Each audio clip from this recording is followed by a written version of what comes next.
Já em Brasília, Lula negocia com o Congresso atual, de maioria bolsonarista, um orçamento que comporte mais recursos para os mais pobres. Busca ampliar suas alianças políticas, que foi o que lhe permitiu sair da prisão, anular suas condenações e vencer as eleições. Já a direita bolsonarista prepara-se para infernizar a vida de Lula à espera de uma oportunidade para desestabilizá-lo. Por ahora, Bolsonaro não conta com o apoio da Casa Branca, o que faz com que o alto comando militar não o apoie em aventuras golpistas, pelo menos por ahora. Enquanto isso, o governo de transição vai aprovando agendas conscientes da limitação do orçamento e também do novo parlamento, que deverá cobrar muito caro de Lula para que possa governar. Ante uma situação tão complexa, o que faz a diferença é a entrada em cena política do apoio popular organizado.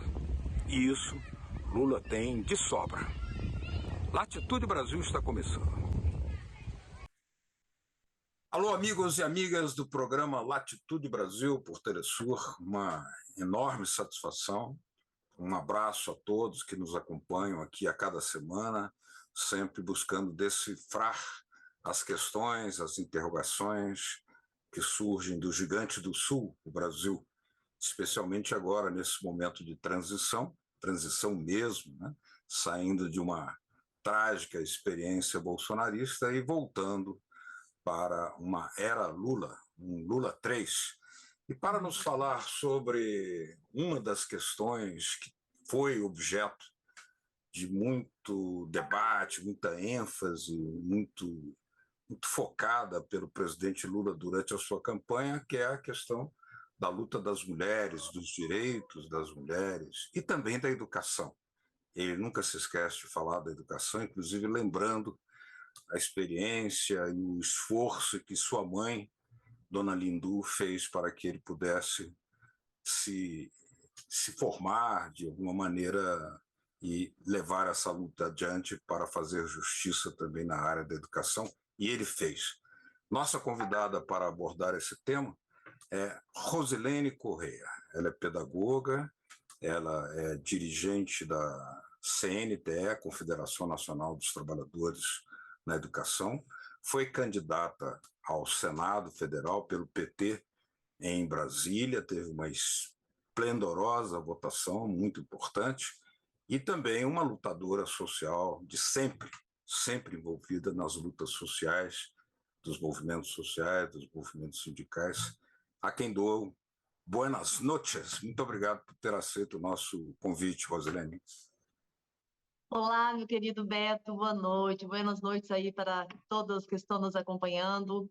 É um prazer estar aqui na Telesul, que cumpre aí com a tarefa também que, ao longo desse período, principalmente, cumprindo com essa tarefa, enfrentando, né, tudo que a gente enfrenta aí desses veículos de comunicação monstruosos. Então, um prazer estar aqui com você, Beto. A luta das mulheres, Rosilene, a experiência de Bolsonaro foi uma tragédia. Ele próprio, pessoalmente, representava uma visão reacionaríssima, né? Um homem retrógrado de todo ponto de vista. Mas a dívida que nós temos na sociedade brasileira para com as mulheres, no mercado de trabalho, sobretudo, por uma cultura dominante que é machista, é muito grande. Qual é a sua expectativa para começar a pagar essa dívida nesse governo que vem por aí, Lula 3? Bom, primeiro dizer que o Bolsonaro foi isso, ele conseguiu transferir aquilo que ele, como homem, é para as políticas, para o governo dele, para o governar dele, né? Acho que isso ficou muito evidente, porque às vezes a pessoa consegue ter um equilíbrio daquilo que ela é, do que ela pensa para a vida dela, mas do que é a função dela, e no caso dele não, ele transferiu mesmo, ele assumiu de corpo e alma ali se governar desta forma. Então, não seria diferente o ataque que nós, mulheres, sofremos, não por acaso a educação também, enfim, as áreas de transformação de uma sociedade foram as mais atacadas, que é para corresponder àquilo que ele pensa e o que ele é. Mas hoje nós vivemos no Brasil um momento de expectativas, né? Até porque já experimentamos um pouco disso, e você tem razão. estamos ainda muito distantes de atingirmos um equilíbrio na sociedade, né, nas nossas relações, mas conseguimos avançar muito, experimentamos isso, né? Tivemos esse prazer do gostinho de avanços, ainda que tímidos, mas hoje a gente olhando o que foram esses últimos 4, 5 anos, nós podemos ver que foi muito. O que nós fizemos, o que o governo Lula e Dilma fizeram, da mudança que foi, da preocupação que foi, o compromisso que foi com políticas de amparo, de cuidado, mas, sobretudo, de fortalecimento da presença feminina nos espaços de decisão, com as conferências, resultando na Lei Maria da Penha, na Lei do Feminicídio, então, criando uma rede de proteção com Disque 180 e tantos outros equipamentos que nós passamos a ter por parte do Estado. Então, tivemos lá a mulher tendo protagonismo, a política de moradia, com Minha Casa Minha Vida, sendo a mulher a primeira, né, a ter o direito por isso, no nome dela. Então, Bolsa Família, a mulher sendo ela a receptora disso, para fazer a gestão desse recurso, enfim. Então, nós tivemos vários movimentos, Beto. E aí, nesse período todo, de todos esses ataques, a mulher também ocupou um espaço de destaque na luta, em combate a tudo isso, a todo esse retrocesso. Em 2018, ele não, foi um recado que foi dado, né? Assim, foi forte a atuação das mulheres, como sempre, nunca saímos das ruas. Durante a pandemia, quem mais sofreu com tudo isso foram as mulheres, mas sempre ali na resistência durante todo esse período. E agora nas eleições, nós sabemos muito bem que somos maioria, mas fomos maioria também das eleitoras, né? do universo dos eleitores brasileiros, nós somos maioria que elegemos o presidente Lula. Então, isso é muito significativo, que é a mulher dizendo um não para isso tudo que nós estamos vivendo no Brasil nesses últimos tempos. Então, acho que isso é bastante significativo para a gente. E isso faz com que o presidente Lula, mais do que foi lá o compromisso assumido a partir de 2003, a presidenta Dilma, mas certamente ele, como sempre teve esse olhar, esse compromisso, voltará em janeiro ainda com isso muito mais no radar, muito mais, acho que inclusive de ocupação nos espaços de governo, a presença feminina certamente será maior, né? E precisa ser. Agora, no mercado de trabalho, as estatísticas que estão sendo anunciadas por aí ainda demonstram que a mulher continua sendo injustiçada. Sim. Salários são menores, as condições de trabalho, não tem creche suficiente, ou seja, todo um nível de barreiras enormes, e principalmente também porque houve uma desregulamentação de direitos, não só para as mulheres, mas as mulheres, como já eram mais injustiçadas, sofreram com essa desregulamentação pela destruição que houve muito forte na CLT, consolidação das leis trabalhistas, né? Qual é a expectativa dos movimentos sindicais com forte participação feminina para recuperar uma linha de regulamentação, novamente, inclusive das mulheres, para igualdade de salários, de direitos, de condições?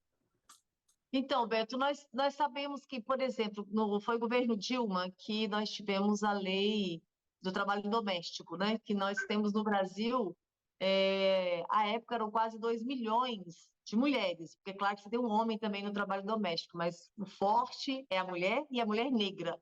Então, isso fez toda uma diferença. Aí tivemos reforma trabalhista. E é verdade, assim, mesmo, vamos voltar aqui, que historicamente isso não mudou muito, é um desafio ainda a igualdade salarial entre homens e mulheres. Isso nós não conseguimos romper.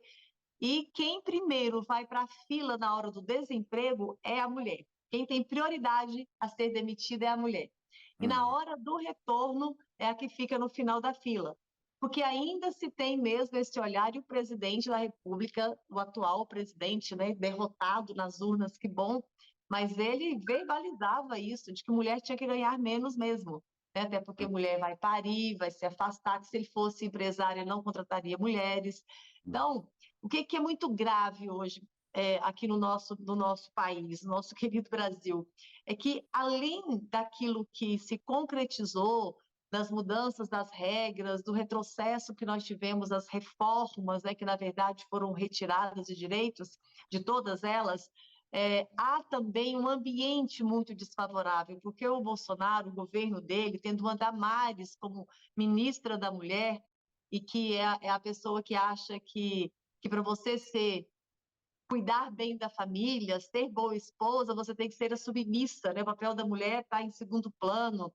Uhum. E aí você tem o aumento do feminicídio. Então, para mim, nós temos um problema gravíssimo econômico, social no Brasil, gente passando fome, muita gente desempregada, mas nós temos uma crise moral no Brasil, uma crise ética. E Uhum. isso é que é o grande desafio mesmo. Que economia você tem? Primeiro, que o Brasil é um país rico. Segundo, que você tem bons profissionais da área, né, qualificados, enfim, tem como você trazer bons resultados logo. Agora, a postura de cada um e cada uma que foi tão influenciada e que se encorajaram tanto para botar para fora tudo isso que a gente está vivendo, porque o que entrou em disputa não foi direita e esquerda, né, Beto? Sabemos disso, é para muito mais que isso. Então, não é um modelo de economia de um e do outro, mas é de modelo de sociedade mesmo, das relações humanas. E isso é que está muito grave aqui. Então, e com relação à mulher, criou-se esse ambiente, foi um retrocesso muito grande dessa relação da Uhum. sociedade, do olhar para a mulher, e aí É passa verdade. pelo mercado de trabalho, mas também para a nossa condição de ser humano mesmo, assim, do meu lugar na sociedade. Então, Aliás, isso... Oi, eu pode queria falar. até te pedir uma reflexão a propósito disso que você está falando, né? Porque você é mãe, você é avó, não parece, mas é avó também, Sim, 2 bebês lindos. duas vezes mãe. Mas eu queria, a propósito daquela desastrosa, aquela terrível declaração de Bolsonaro, eu não contrataria mulheres porque elas engravidam. Sendo que o direito à licença maternidade no Brasil é da CLT lá de 1940, ainda na era Sim. Vargas, que tentaram destruir e informalmente conseguem, que intimidam e E, demitem as mulheres principalmente. Mas qual é a sua reflexão sobre o jogo de valores que desmoraliza e despreza a mulher profundamente nessa declaração de Bolsonaro? então, eu acho que ele com isso coloca, primeiro é isso assim, qual é na cabeça dele a função de uma mulher, né? Porque quando ele coloca também, tem uma declaração dele que talvez seja ainda pior, que é aqui foi um descuido, e aí ele teve uma filha, né? É Porque verdade. senão seriam só os homens. Então, Uhum. porque o Bolsonaro e esses, acho que eu diria, hoje eu já faço uma reflexão diferente, que antes eu falava, olha, tem gente do bem que apoia o Bolsonaro, porque está contaminado por outras questões. Mas eu acho que hoje, depois desse período todo, de tudo que foi feito, dito, né, de forma Sim, explícita, sim. para mim, quem continua sustentando isso é porque é igual a ele, sabe? Para mim, eu lamento muito, porque tem gente da minha Uhum. família, pessoas que do meu ciclo de amizades, mas é lamentável. Mas o Uhum. Bolsonaro e esses, qual é a questão, Beto? E aí, com a mulher é mais ainda, mas eles classificam a humanidade. Tem gente que é mais gente que outros. E Perfeito. ele coloca a mulher lá embaixo na prateleira, entende? Então, é como se nós fôssemos menos, né? Sabe? Como você vai comprar um produto e aí um vale mais que outro. Então, nós mulheres é isso, assim. Então, nós estamos lá, aquela mercadoria que Quinta vai qualidade. quase que na liquidação, sabe? É Então, assim, terrível. é uma coisa horrorosa, monstruosa. Então, para É, mim é meio que isso, sabe? A leitura que eu faço dele, desse projeto, na verdade, que ele representa, é que ele classifica sim. a humanidade. Então, É, alguns estão em cima uhum. e aí a mulher está lá embaixo. Eu Porque até queria as até. mulheres, as relações dele, ele trata assim, né? Não é Verdade, só as é verdade. mulheres que são adversárias dele, não. das relações dele também, se da filha ele fala isso, né? Então, como é que seria? E com todo mundo com quem ele lida por perto, você percebe isso. Então, eu queria até aprofundar isso no segundo bloco, nós vamos fazer uma pausa agora no Latitude Brasil, porque eles estão aí fazendo ameaças, fazendo manifestações, eles querem infernizar a vida do Lula, aliás, não querem até que o Lula possa governar como já fizeram com outros presidentes populares no Brasil. Mas faremos isso no segundo bloco aqui do Latitude Brasil com Rosilene Correia, que é diretora da Confederação Nacional dos Trabalhadores da Educação. Voltamos já já. Até.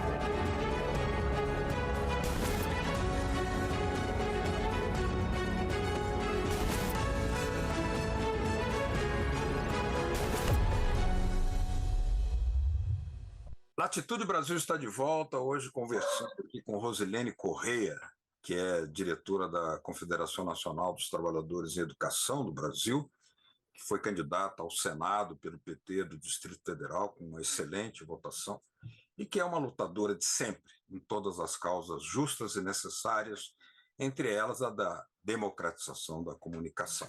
Mas nós temos aí, Rosilene, você falava bem, descrevendo pensamento retrógrado do bolsonarismo, nós vamos ter que enfrentar as forças progressistas do Brasil o desafio de um movimento que tem votação muito expressiva, né, e que quer, de forma antidemocrática, subverter a ordem democrática, impedir até que o Lula possa governar.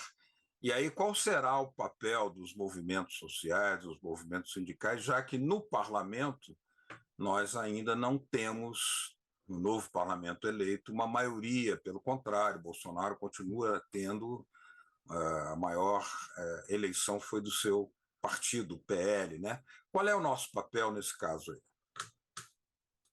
Então, veja bem, nós temos um grande desafio, por exemplo, que é o orçamento, porque você não consegue promover mudanças se não houver financiamento. Então, a gente já começa com orçamento, já estamos passando pela disputa da PEC de transição, e isso fica muito claro, que já alguns já fazendo aí alguns ensaios de dificultar tudo, ou seja, aquele velho jogo que nós conhecemos muito bem, e que aí eu chamo aqui a atenção dos eleitores, né, Beto? É de olhar para dentro daquele Congresso, de como é que essas pessoas estão se comportando, qual é o jogo que eles estão jogando. Então, isso, acho que também a gente vai colocar muito à prova isso.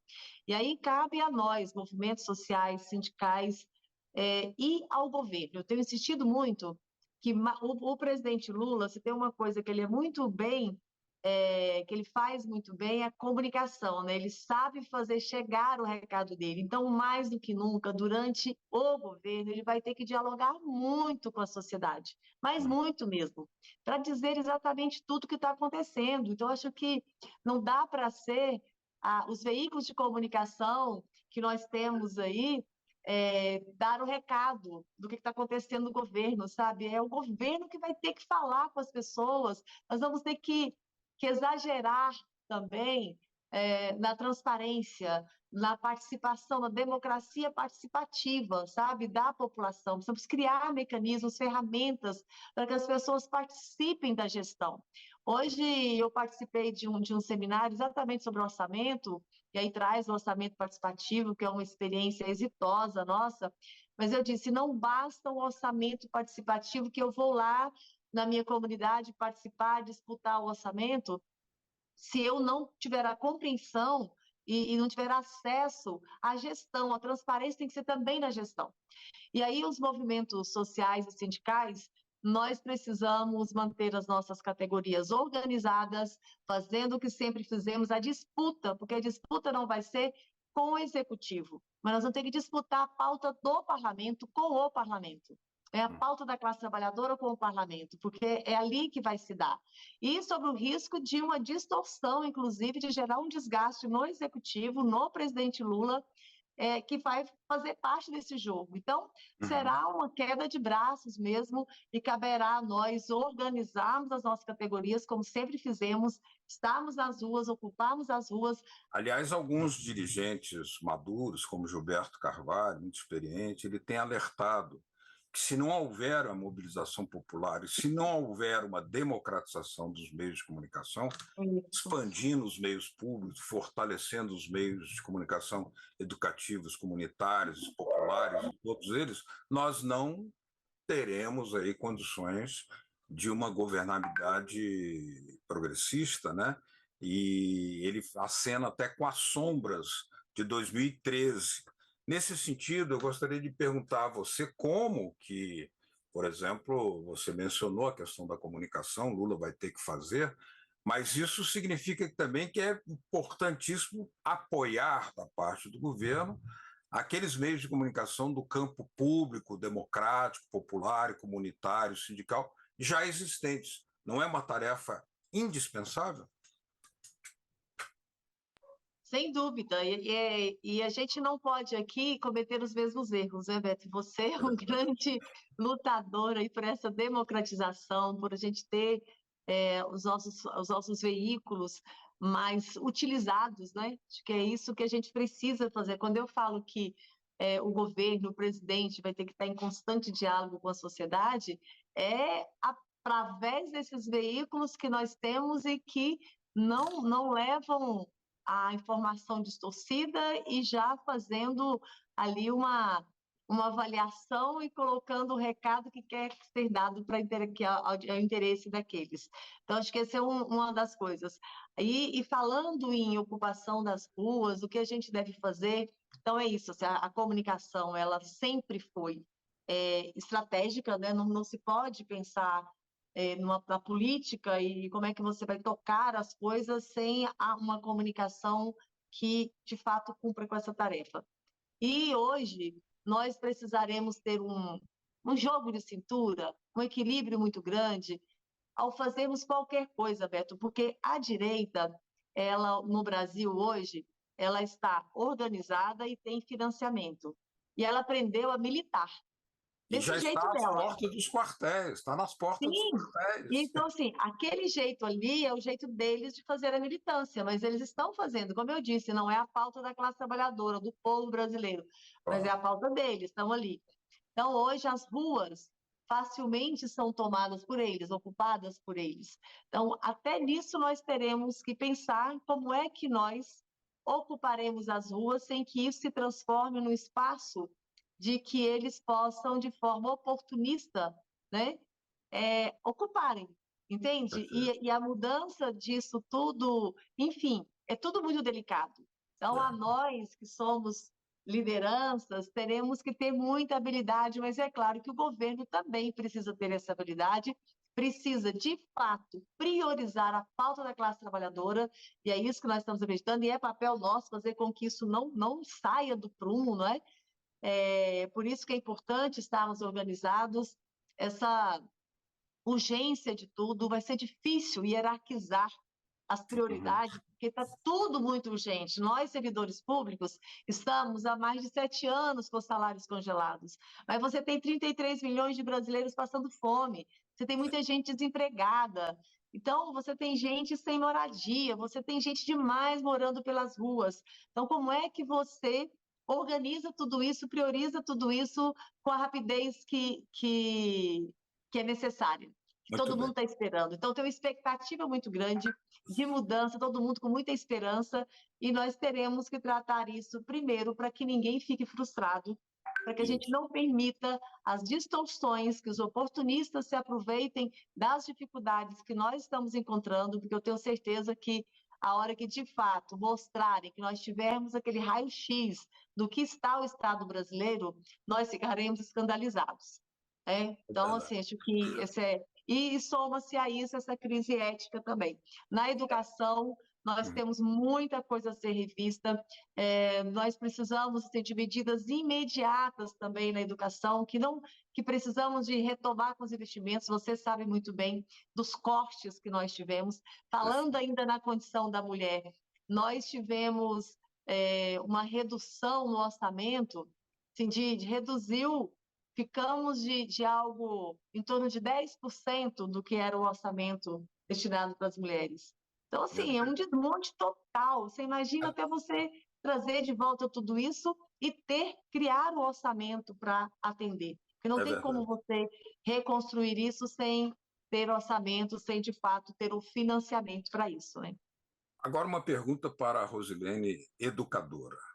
São, na verdade, duas perguntas numa só, porque nós temos aí incorporado o programa do presidente Lula, que foi vencedor, a ideia de fazer a escola de tempo integral, que é uma luta antiga do saudoso governador Brizola, Darcy Ribeiro e tudo.